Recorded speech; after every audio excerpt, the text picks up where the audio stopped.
Hello and welcome to part 2 of this Masco amp that we looked at. If you remember in part 1, this amp's in for modding, and one of the biggest problems with this amp is the amount of bass that it has.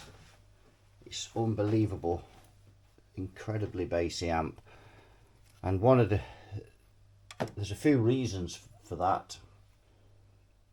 We've got 100 nanofarad caps here, coupling caps going into the output tubes. We've got a 47 coupling cap there, 47 nanofarad, and on here on one of these channels we've got another 100 as well. So this amp is, we need to reduce the bass, but we're going to change the way this first stage is wired. Now this first stage is grid bias, and I've decided that I'm going to wire this cathode biased. The problem with this tube that's in here, which is a 6SC7, is the cathodes are shared. So we're going to remove this tube and we're going to put a 6SL7 in here, so we can put a different cathode resistor on each stage. Excuse my voice, I've got the lurgy yet again. So we're going to rewire all of this. Now the rest of the circuit, we're not going to alter the circuit as such, we're just going to change the values of these coupling capacitors.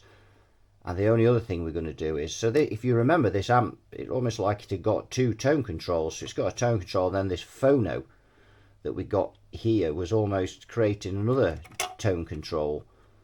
So we're going to convert that to a master volume on this amp, and we've just got to disconnect some of the circuitry for it. I think it is that one. Just check which one it is. Yes, that's the one. So we're going to, this is the phono, because remember this had got two mic inputs and a phono. Someone's already changed this so there's just one mic input. They've done away with the phono and they've just used the phono knob and made some kind of EQ out of it. Right, so we've got the master volume installed now here. We've used some screen cable for this. We put some grid stoppers in because this amp didn't have any grid stoppers. Put a couple of 5.6K grid stoppers in there. Got the coupling caps fitted, the Vichy is there for the output stage. They're now 22 microfarad, they were 100 before. So we try and remember, we tried to reduce some of the bass on this amp as well, it was really excessive. This amp also has no screen resistors. The screen here is, and the screen here, pin 4, you can see there's no resistors on there whatsoever. So that's something else I may need to look at with this amp. So the next thing we've got to sort out is this preamp tube here, which is going to be this 6SL7, remember. Now what we're going to do with this is we're going to have, each half is going to be different on here. So one side is going to be like a 5E3 with a 1.5K cathode resistor. We're going to put a 22K bypass cap on there. We've already got the 22 nanofarad bypass capacitor there. And the other side we're going to do more like we did that Hagstrom. So basically I've picked out two of the amps that sounded really good that I've actually done before. So we're going to try those preamp stages in this amp. So that consists of a 3.3K cathode resistor, but we're going to put a 2.2 microfarad across to bypass that. We had a 10 in the Hagstrom. We've got a 33K grid stopper for the 5E3, and we've got a 47 for the Hagstrom side of this. So we'll just see how we go with that. We'll put that together and then we'll have a test, see how that sounds. Now the only other thing we need to swap on this as well maybe is this 47 nanofarad here. Again, remember this amp is extremely bassy, so we're trying to knock the bass off. So I may just leave that in and try it, but I may swap that. Right, so we've got this all wired up now. I'm ready to give this a run up and a test. Left the 47 in there for the time being, but we may change that again. Just depends what this amp's like when we crank it, if it's still a bit farty and bassy. I've touched some soldering up on these capacitors where these resistors were going in there. One of them was getting a bit loose and they were a bit stingy on the solder, so I've redone those.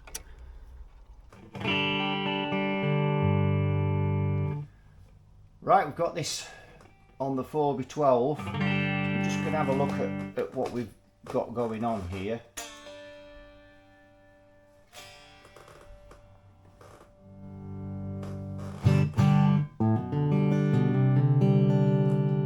So this first channel, channel 1, is the one we more based on the Hagstrom first stage.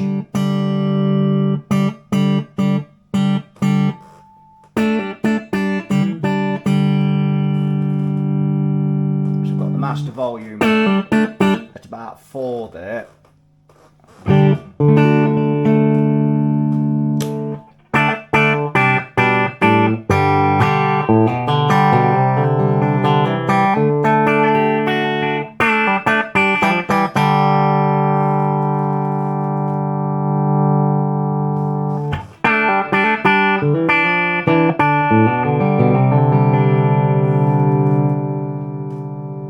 Now if we look at the other channel, it's much brighter. You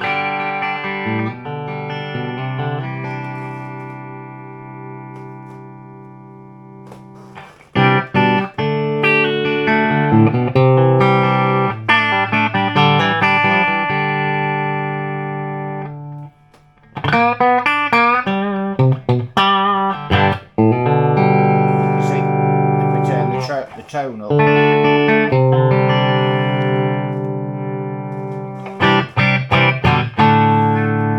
quite a bright channel. If you put them both in together, probably just drop that one a bit, you get quite an interesting mix.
Now when we turn this up we get a bit of blocking distortion, so we've still got a little bit of work to do on this. So now I've got mic 1 at 6 and I've got mic 2 at 3. So if we reverse that, you can hear the blocking distortion beginning to come in more now. We may have to increase those 270k grid stoppers into the next stage. We may have to increase those to about 470.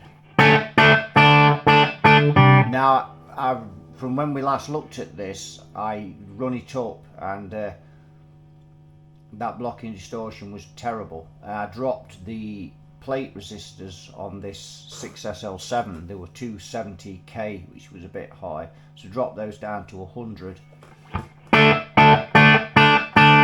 You can hear the sound is there or thereabouts, but we have got some blocking distortion going on there. And if we turn this down now, either channel, if we just use this mic 2,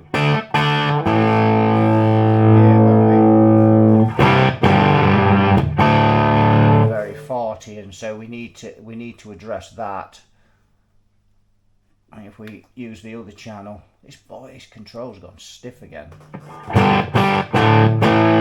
can really hear it in there. So that's something we've got to address as well on there.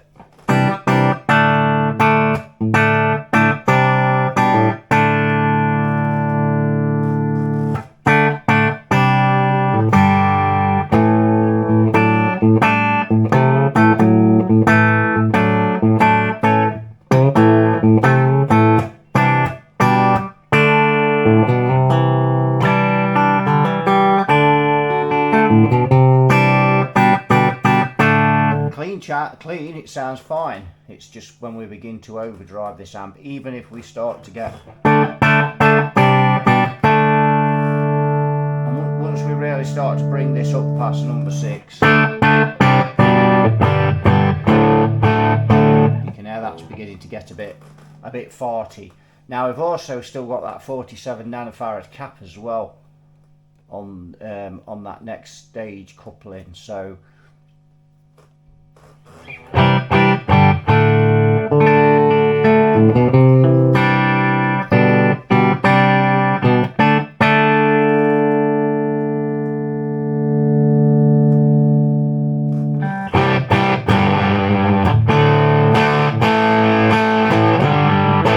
that's nasty. So the clean sound is fine.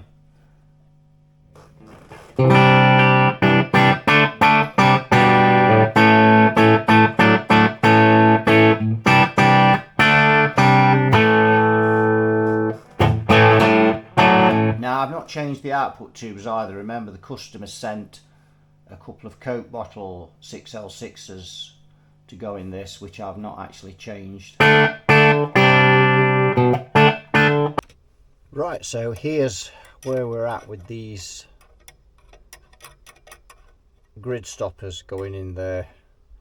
We've got this bright cap on here is 470 picofarad, I think, and that's why that is quite bright, that channel, but we may leave that on yet, not sure. So we need to swap these 270s for 470, I think, because we are, as I say, we've just got too much blocking distortion. This 6SJ7 is wired as a triode, and you've got this coupling cap coming out there, which is 47 nanofarad, so we may also have to swap that if it's still a bit farty. But I think to start off with, we'll swap these Coke bottle 6V6s that we're going to put into this amp. Sylvania's, the customer sent these down to go in it. And before I go any further with this amp, tweaking this circuit that I'm modding, I'm going to get these tubes in and make sure that the output stage is spot on. So we're going to bias these tubes up, make sure they bias correctly. 19 watts is the bias for these at 100%. I've still got blocking distortion on these two preamp channels when they're cranked. They're both going into this 6SJ7. I've changed this grid stoppers from 270 to 470, and we've still got blocking distortion. I think this tube is going to have to go. It's wired as a triode anyway, even though it's a pentode. 6SJ7 is a pentode. They've got this wired as a triode. I think we need to put a 6SL7 in there to get this amp running something like. Right, I think we're about done with this amp now. We just have a look at so we've got blocking distortion in this once we'd got this preamp stage wired up. So we increased these 270s they had here to 470, and we've still had some blocking distortion, so we've added a grid stopper between this second stage and the phase inverter, and I put a 270 in there, and it was better. There's still a bit of blocking distortion, so we've now got a 470 in there, and that's worked really well. Now the tone control was also wired, because you remember this tone control is quite late in the circuit, was also wired onto this pin here, so we've had to do some J hooking here with it's not ideal, but it's really the only way we could do it, because I wanted that tone control this side of the grid stopper and the coupling cap coming into the grid stopper there. So we've got that on now. That sounds great. We've got rid of the blocking distortion on there. This amp is quite versatile. We've got one channel that's really bright, one channel that's not so bright, but by gum, when you mix these together, it sounds fabulous. Right, we've got this Masco on the 4x12. So let's have a listen to some of the handiwork. So if we start off with the channel 1,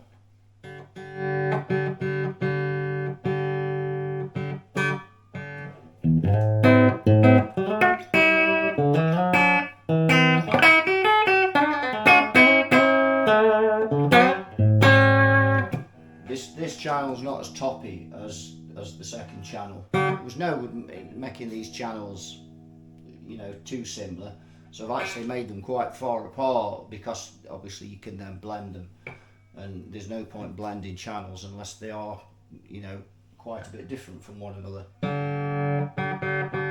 Now this tone control works pretty well, but it also increases the volume quite a bit. It's more like a top cut than a treble control. It's wired quite late in the stage.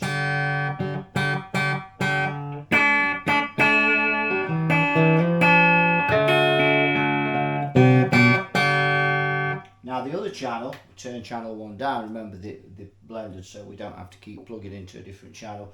Now this channel is very more bright, like a Vox. You can see straight away, as soon as that comes up, much brighter. You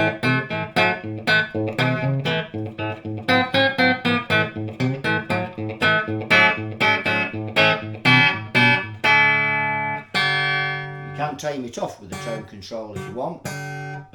So if you're using that channel on its own,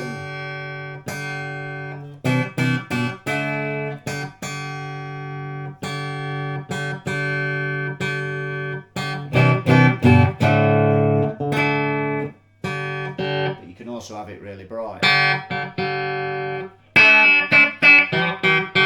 can see that now is really bright, especially with these pickups.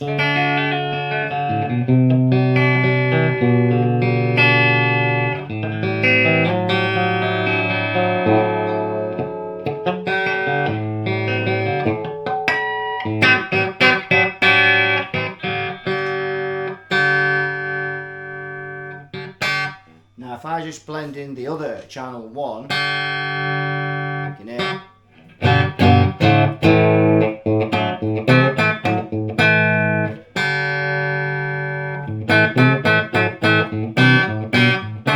And if we just drop off a bit of tone,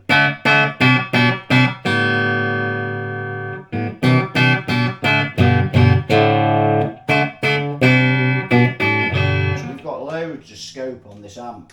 So for instance, now if we have less, we have channel 1, which are about number 3 there. We introduce a bit of channel 2. A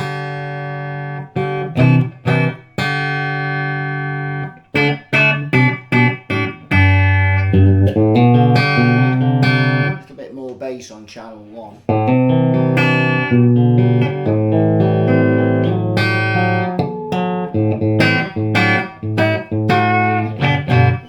Quite a bit going on there. Now this amp is wanting to really drive. You know, there's no tone stacks in this amp, and tone stacks are one of the things that you know, where you lose quite a bit of gain in amps, which is why the grid stoppers are so high on this at 470k.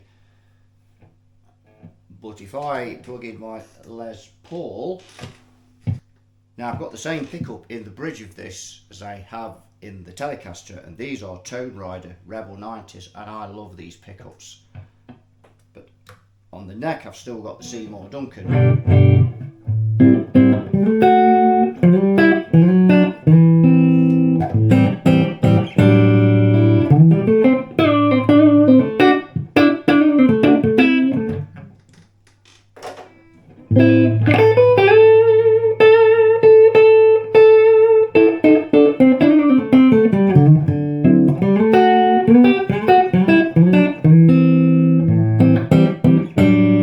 So now if we use channel 1 on its own,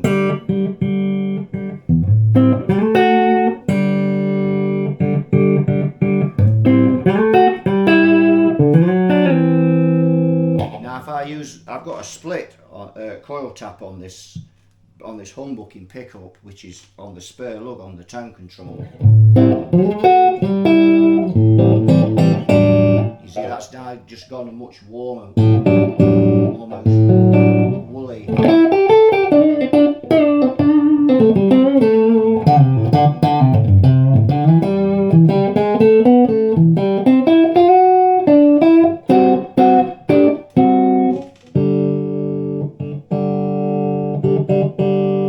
If we turn in channel 2,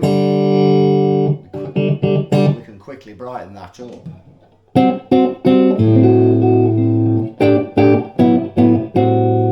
Turn out channel 1, you can hear the difference there where we put a very slight amount of channel 2 in there and got quite a difference. You see channel 2 doesn't quite have the bass.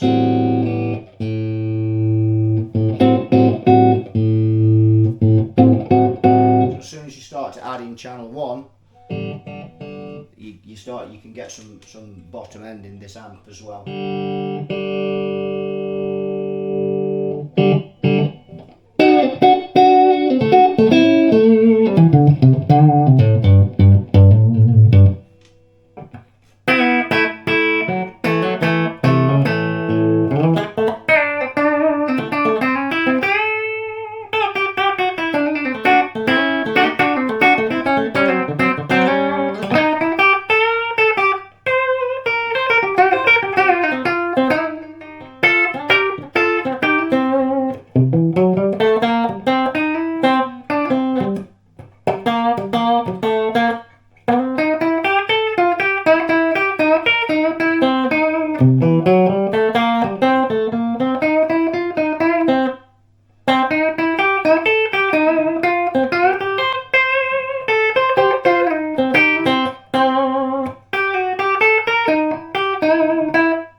So now I'm going to start to back off the master volume now, which remember we added a master volume in this amp. So I've got the master volume down to about number 4 now. Number 4.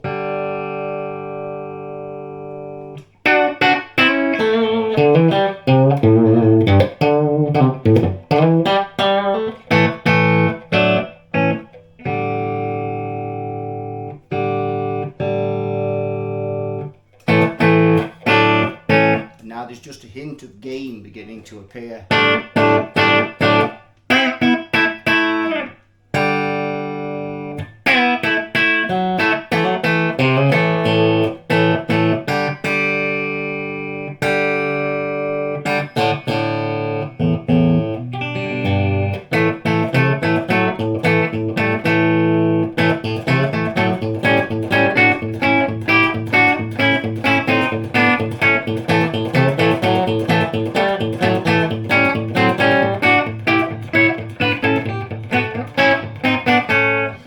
that beginning to, and if I use a pick now, we'll try and...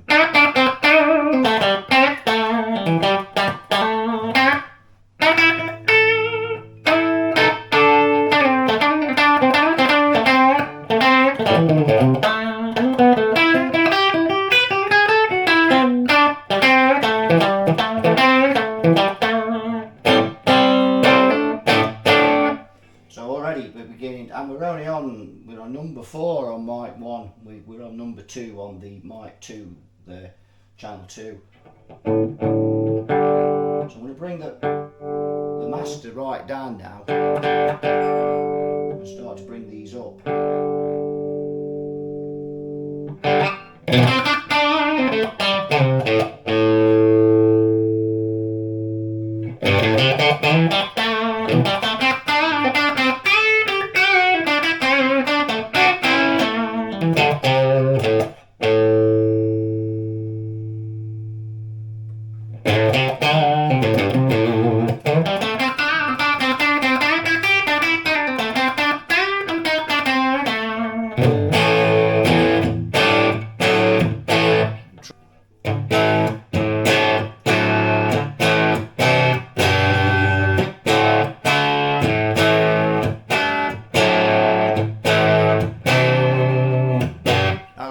Got a brand new set of strings on it, it's still a bit bright. So you can hear that, so now just a really nice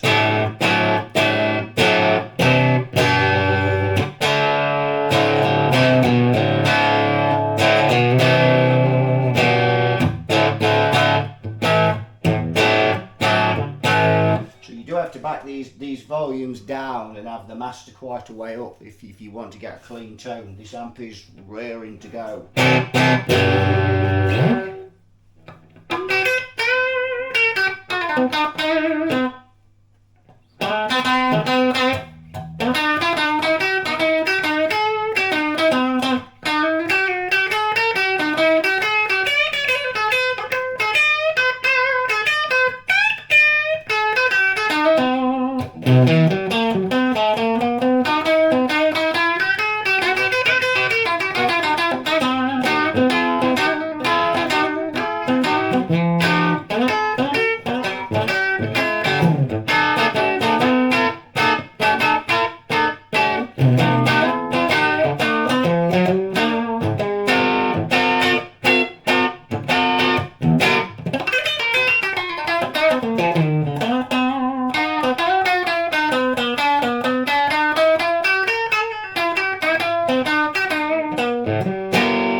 Now if we go up a bit more, you'll begin to see now. Now we're really starting to get some gain now. This amp is loud.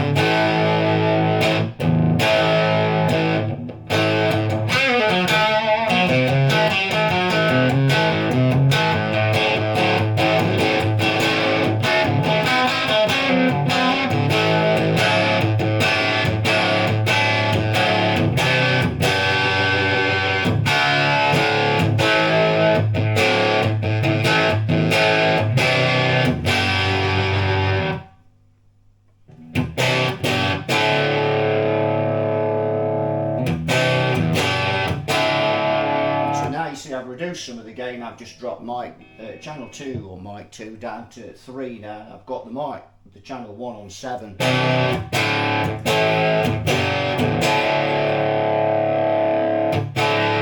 If I bring the tone up to about number 4,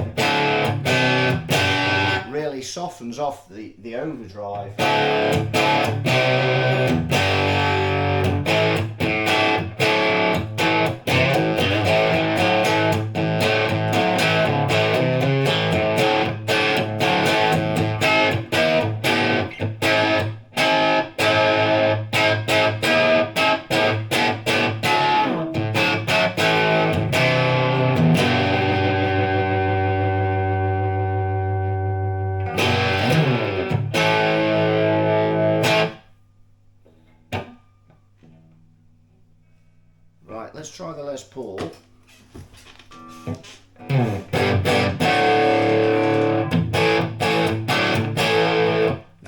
these strings are new, so this is a bit bright.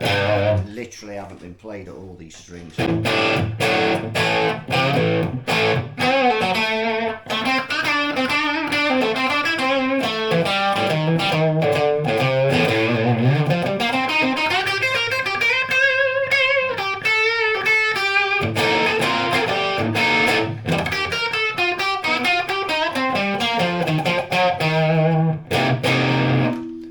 The neck pickup.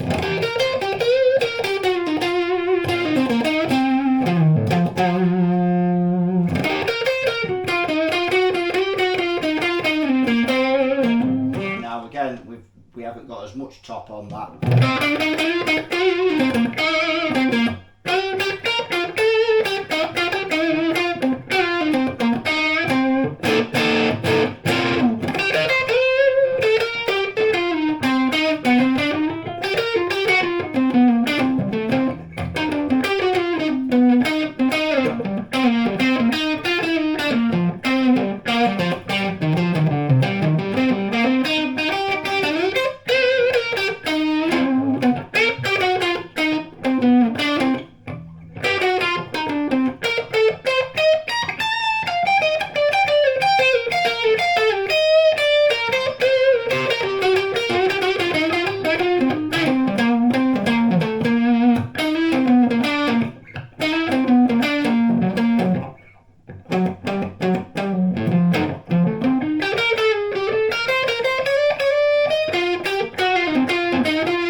So let's wind it up, give it full tilt, madam, as we say.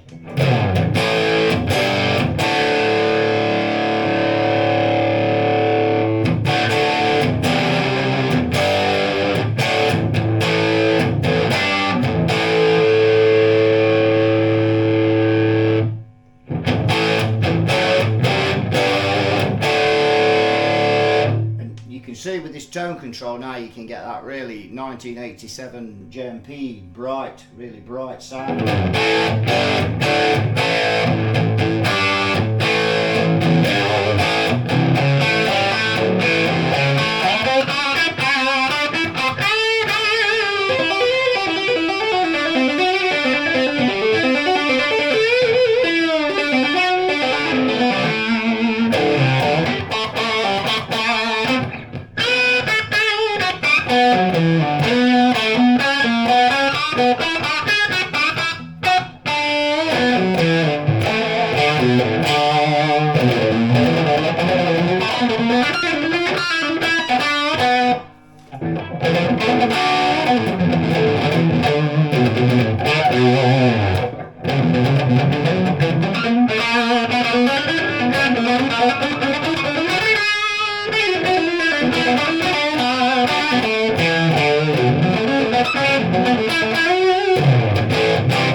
And we couldn't get that before because we just got too much blocking distortion, but now we've got the grid stoppers in there on the phase, going into the phase inverter.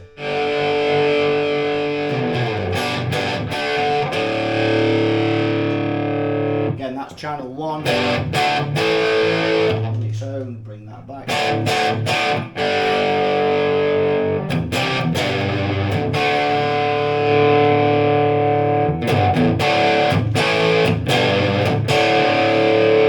Channel 2 on its own.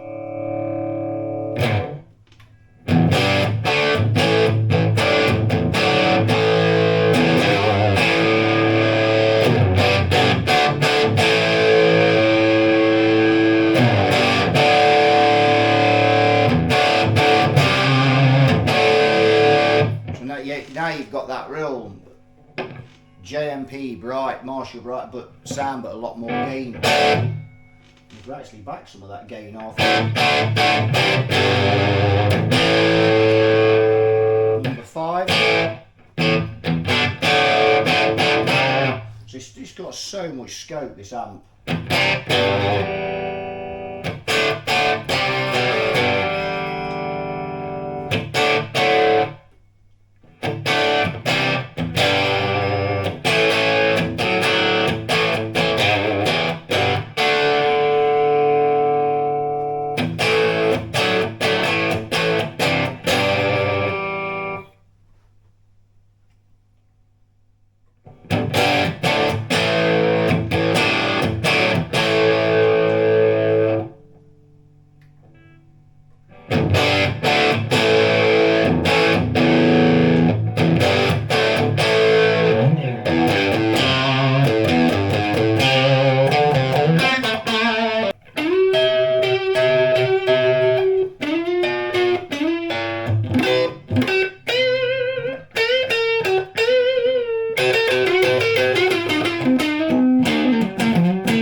giving me a bit of grief today again. But there you go. So you can get some real tones out of this amp. I can't believe how versatile this is. And I know I've modded it and everything, but even I didn't think we'd get this much versatility out of it. Too.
See now, that's just channel 1 on its own. You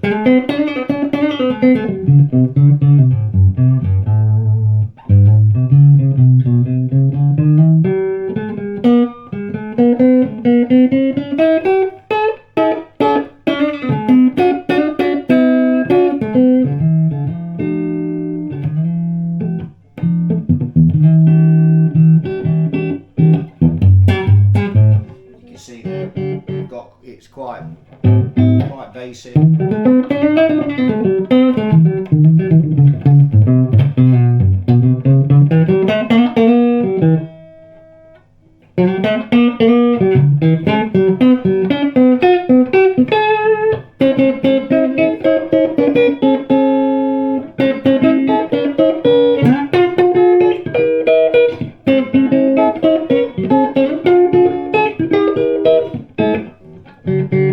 So there we have it.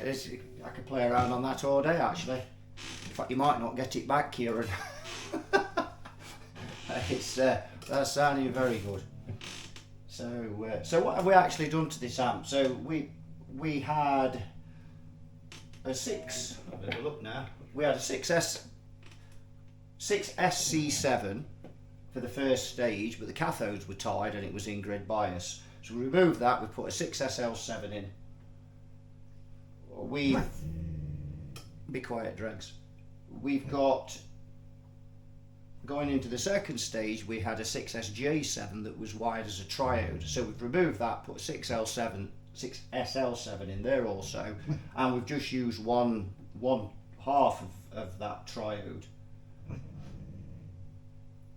And we've just we've changed some grid stoppers or whatever else because we've got more gain now with these wired as cathode bias and not grid bias. Well, this stage is wired cathode bias, but those two were grid bias.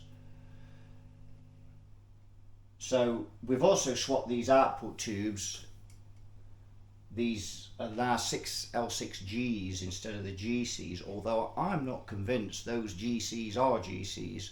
They look more like 5881s to me than GCs, and the scope would suggest that they are too. So this amp's cathode biased. Normally, if you'd got a set of 6L6 GCs in this, which remember dissipate 30 watts, and you bias them at 18 watts, I'd see crossover distortion on the scope. I didn't see any with those tubes. I've not seen any with these, but then these only dissipate at 19 watts. And they're actually biased at 18 watts, same as the others were biased at 18 watts. But I'd expect to see crossover distortion. I've not put a set of 606 GCs in there, a set that I've got, to see if that's the case. But I kind of suspect you have to be careful with some of these tubes, the way they're marked. Not always what they seem, or they don't seem to. I mean, you lot in the States will know more than I know, but what do I know? But anyway, the other thing is there is a sound difference between these Coke bottles and the GCs that was actually in this. They're both Sylvadias, but there is a difference in sound in them. And shall we have a listen to that? We will. I've just got to wait for these to cool down. I'm not pulling these straight out, they're red hot.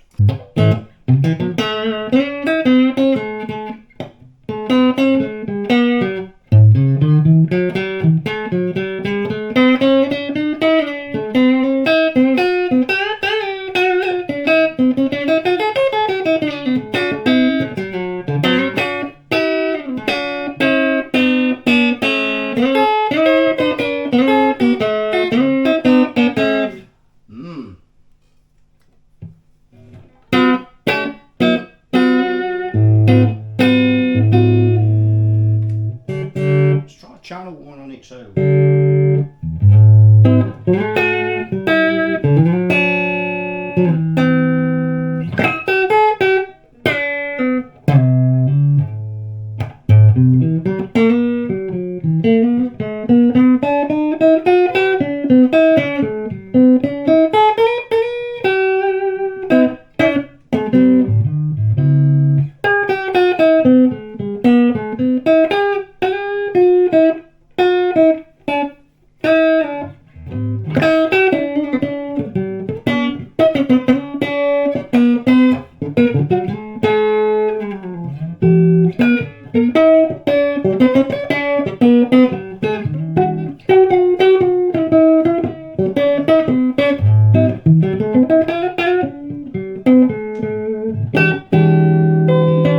And channel 2 on its own.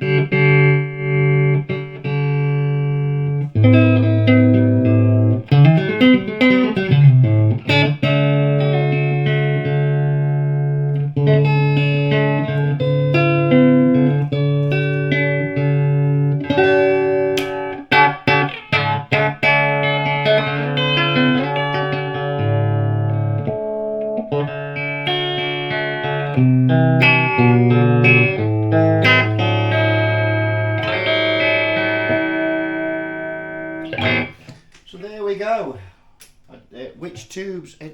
I think, for me, these tubes just sound a little bit better. And the problem is when you buy tubes, is you know they work and everything, but for some reason some tubes just seem to have more character. I would have expected the Coke bottles. I mean, they sound different. It is a preference what you prefer.